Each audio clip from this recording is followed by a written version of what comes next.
Assalamualaikum warahmatullahi wabarakatuh. Bertemu lagi dengan saya Kang Irfan. Bagaimana kabar kalian? Semoga sehat selalu ya. Amin. Udah kalian makan ikan? Pasti cuma makan mie instan kan? Sama, mudah-mudahan penonton Noob Ngopi besoknya bisa makan daging wagyu Persis Sultan ya. Amin. Nah, ngomong-ngomong tentang ikan, nampaknya seru kali ya kita bahas. Film ini berjudul Benits 2013 yang dimana berkisah tentang segerombolan anak SMA yang merayakan liburan panjang di suatu desa. Namun keceriaan tersebut berubah menjadi lautan berdarah ketika ada seekor ikan raksasa danau menyerang mereka semua. Hanya ikan loh. Bagaimana kelanjutan hubungan kita? Salah, maksudnya bagaimana kelanjutan ceritanya? Tanpa berlama-lama dan Kang Irfan mau bertolak menghadiri hajatan sahabat saya Alexandra Daddario di USA California. Langsung aja kita gaskan. Ngopi lah atuh sanak.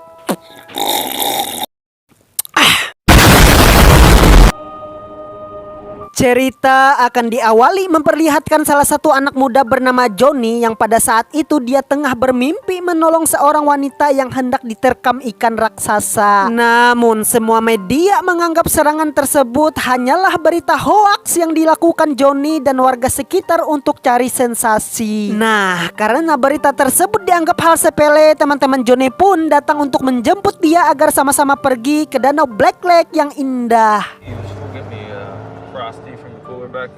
Di tengah perjalanan nampaknya Johnny jealous dengan kemesraan Matt dengan Katie. Sampai-sampai Simon adiknya pun juga ikut menghayati perbuatan tercela tersebut dan membuat dia hampir oleng menabrak mobil di depannya. Tapi untung masih selamat. Lalu singkat waktu sesampainya di sana tanpa pikir panjang mereka berenam pun langsung angkat perahu untuk main kapal-kapalan di danau ini dengan penuh kegembiraan nantinya. Dan saat itu juga Johnny berusaha memberikan kalung anti ikan raksasa kepada mantannya Kitty yang sudah menjadi milik orang lain. Tapi sayangnya respon Kitty tidak sesuai harapan Johnny. Nyatanya dia menolak perhatian laki-laki gondrong ini dan mengatakan ini sangatlah aneh bagi dirinya. Setelah patah hati melanda Johnny, datanglah Paman Park yang menanyakan, "Hey John, kau mau kemana dengan teman-temanmu?" Gitu kata beliau. "Tolong jangan ke danau tersebut, kau nggak ingat pesan kakekmu dulu? Jangan kalian berbuat yang aneh-aneh apalagi berkelakuan tidak senonoh dan berkata sompral." John pun langsung menjawab, "Ya kan, oke paman, saya siap." Dan beliau langsung menyela, "Iya kau bisa. Lalu apakah teman-temanmu sama sepertimu?" Kau mengetahuinya John apa yang ada di danau ini." Dan pamannya pun langsung pergi dari tempat tersebut. Akibat perkataan pamannya, nampaknya John sangat tidak menikmati liburan kali ini. Ditambah kelakuan teman-temannya malahan semakin tidak terkendali dari Matt, Kitty dan Debbie yang mabar atau mandi bareng serta Simon yang hidupkan kembang api. Dan benar saja ketika kegiatan sompral tersebut dilakukan, si ikan pun menunjukkan eksistensinya dengan cara menggedor-gedorkan kapal tersebut. Serta Johnny yang melihat pergerakan ikan ini menuju teman mereka yang lagi asik berenang. Otomatis Johnny yang melihat ancaman tersebut langsung memanggil sahabat-sahabatnya bertiga agar segera keluar dari air dan untungnya masih selamat.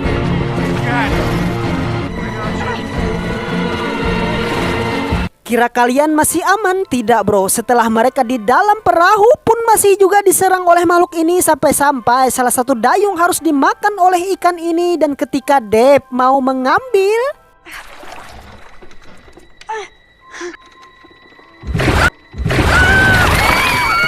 ya, hampir tangan tersebut jadi buntung. Namun ternyata tangannya cuma terkena gigitan beberapa senti. Dan langsunglah mereka mengobati Deb dengan alat seadanya. Lalu Matt pun juga ikut mau mengambil dayungnya ya kan. Tapi lagi-lagi si ikan muncul dan mematahkan harapan seperti menembak cewek. Tidak keterima karena muka nggak good looking.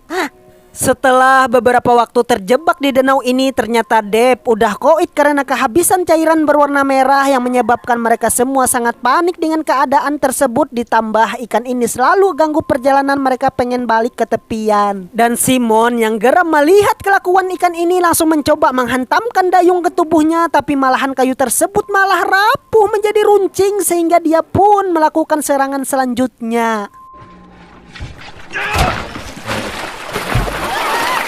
I'm in.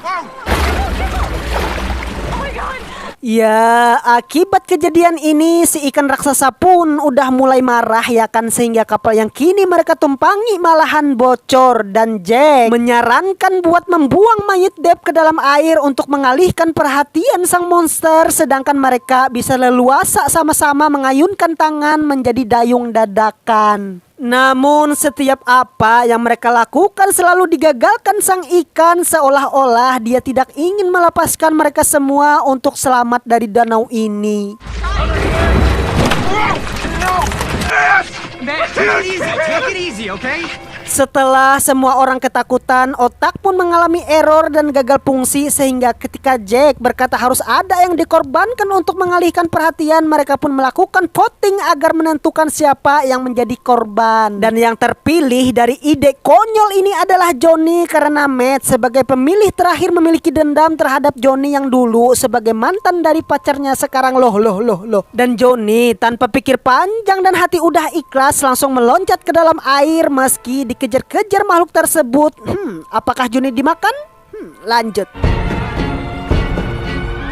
Sedangkan di posisi mereka kini selalu mendayung terus-menerus sampai akhirnya si ikan tersebut kembali lagi menyerang, membuat melawan dengan kembang api adalah salah satu cara terbaik pada saat itu. Ya, nggak ada gunanya guys, ikan ini tetap mundar-mandir di daerah tersebut hingga diambillah keputusan harus ada yang dikorbankan kembali. Dan pilihan pada saat itu jatuh kepada Jack karena dianggap sebagai orang tak berguna.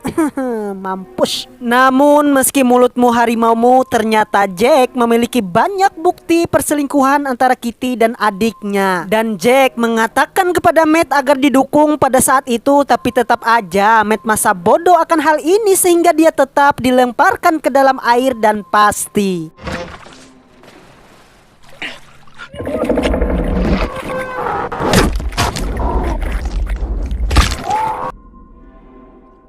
Akhirnya kameramen tidak selamat kali ini. Jack pun harus tenang di dalam perut sang monster, sedangkan di tepian ternyata Johnny masih hidup karena kalung yang diberikan kakeknya benar-benar ajaib untuk bisa selamat dari ikan ini. Sedangkan kawan-kawan PA-nya masih aja berusaha sampai ke tepian hingga Matt menemukan sebuah kapak di dalam tas milik si Johnny dan mendayung masih dilakukan hingga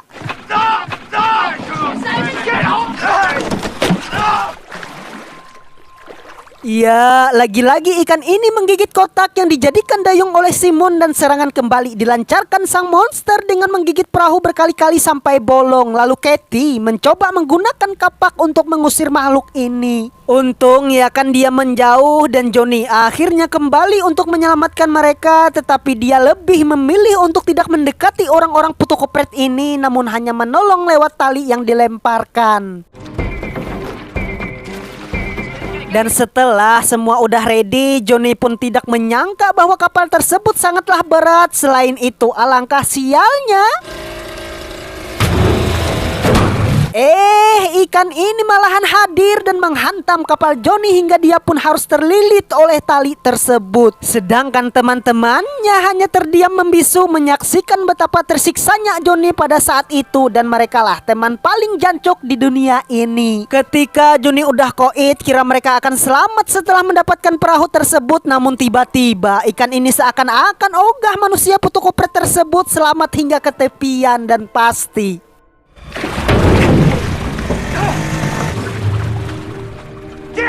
Ya, lagi-lagi kapal terbalik oleh serangan ikan ini membuat mereka bertiga sangat frustasi akan hal tersebut hingga Matt kembali ngebahas tentang perselingkuhan yang diutarakan Jack. Apakah itu benar katanya? Otomatis Katie pun menjawab ya kan dan melakukan pembenaran bahwa itu salah katanya. Sedangkan Simon berkata bahwa Katie memang banyak memiliki hubungan ke lelaki lain. No. Ya, termasuk Simon sendiri, dan karena emosi memuncak, dua beradik ini pun saling adu gelut. Stay with you, Matt! Coming with me, Matt! Lalu setelah lelah, akhirnya mereka berdua sadar yang geblek ini memang kelakuan ceweknya sendiri yang suka mampir ke terongnya tetangga. Sehingga Katie pun menjadi pilihan untuk dikorbankan, dan bahkan dia mengatakan kepada Matt bahwa adiknya lebih jago daripada dirinya. Tapi karena Katie menyelam dan ikan tidak suka makan manusia di dalam air, mungkin dia akan selamat ya kan. Sedangkan dua kakak beradik ini pun kembali baku hantam untuk membuktikan siapa yang lebih kuat ototnya.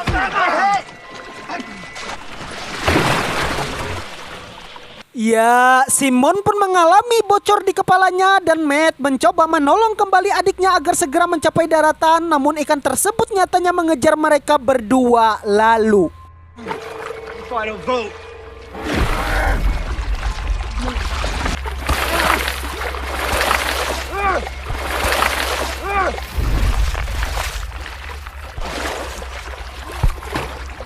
Adik putuku Pret ya, Matt pun menjadi makanan selanjutnya. Sedangkan Katie masih selamat dan mengambil kalung Johnny pada saat itu. Dan pasti Johnny pun dimakan dengan lahap. Lalu Katie pun mencoba berenang ke tepian dan sesampainya di sana malahan bertemu Simon yang juga selamat dari kejadian ini. Namun karena Simon ogah ketahuan perbuatan yang ia lakukan, Katie pun akhirnya modar setelah teguk air jutaan liter. Sedangkan Simon kini harus berhadapan dengan paman Johnny bernama Park yang ternyata beliau udah tahu rencana busuk semua teman Johnny berkat kamera yang selalu direkam oleh Jack di waktu lalu. Ternyata semua barang yang ada di kapal hanyut ke tepian dan si paman mendesak Simon harus masuk ke dalam air lagi karena perburuan sang monster belum usai.